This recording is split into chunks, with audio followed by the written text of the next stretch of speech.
Today's video is for the woman who knows she was carrying a connection on her back, even when she didn't want to admit it out loud.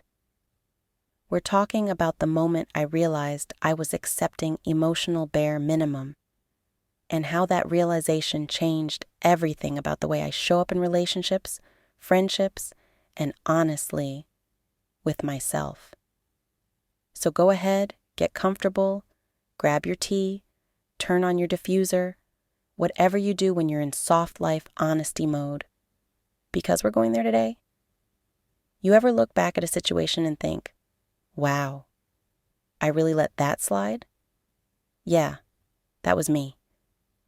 The thing about the bare minimum is, it doesn't start as the bare minimum. It sneaks in the quiet moments.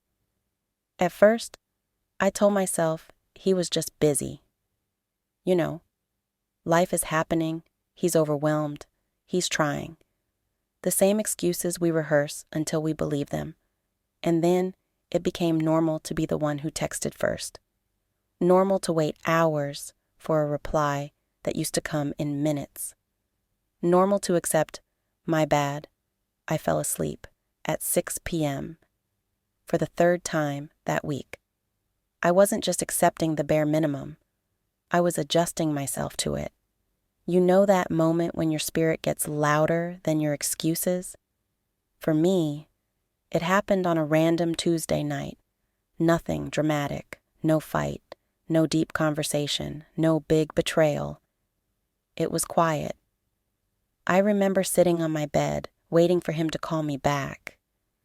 And I caught myself rehearsing a message, trying to sound understanding, so I wouldn't come off as too much.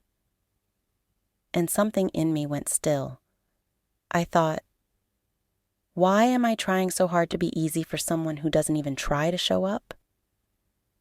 That realization hit me harder than any argument or disappointment ever could. Let's be honest. Before the moment hits you, the signs were already there.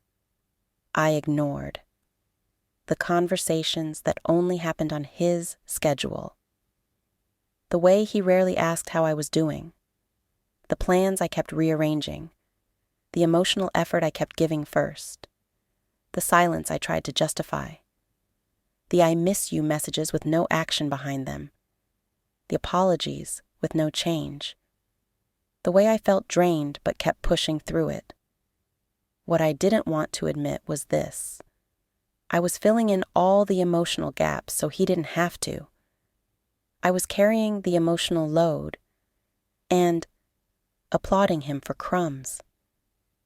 And the wild part? He wasn't even hiding the bare minimum. I was hiding it from myself. It wasn't a breakup that snapped me out of it. It wasn't an argument. It wasn't a dramatic ending. It was a mirror moment. One day I was journaling, and I wrote this question without thinking. Would you want your daughter to accept this version of love? Oof. That question dragged me into clarity by my edges, because the answer was a loud, bold, undeniable no. So why was I accepting it?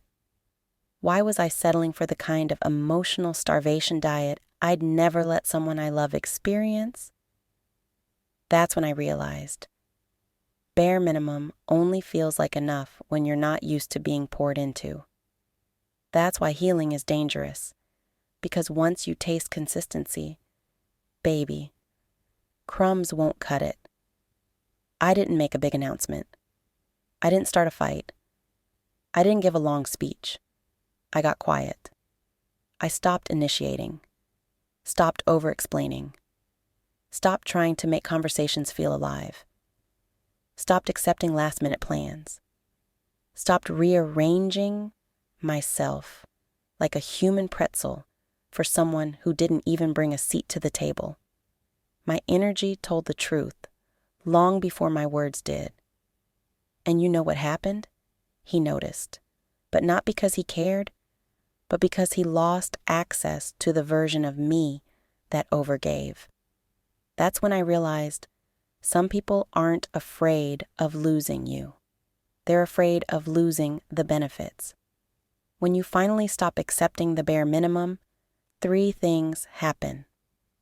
1. You feel lonely at first because peace is quiet.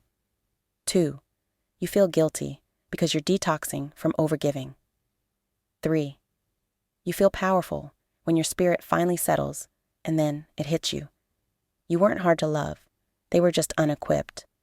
And you kept lowering the bar so they could reach it. But when you raise that bar again, when you step back into your worth, when you stop settling for emotional crumbs, you feel yourself coming home. So if you're watching this and something in your chest is nodding along, please hear this. You deserve reciprocity. You deserve emotional safety. You deserve effort that matches yours. You deserve love that doesn't make you feel disposable. And if you need help building the kind of boundaries that protect your energy and keep you from slipping back into old patterns, I put together something free for you.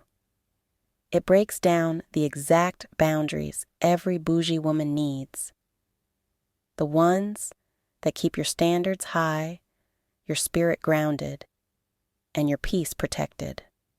The link is in the description.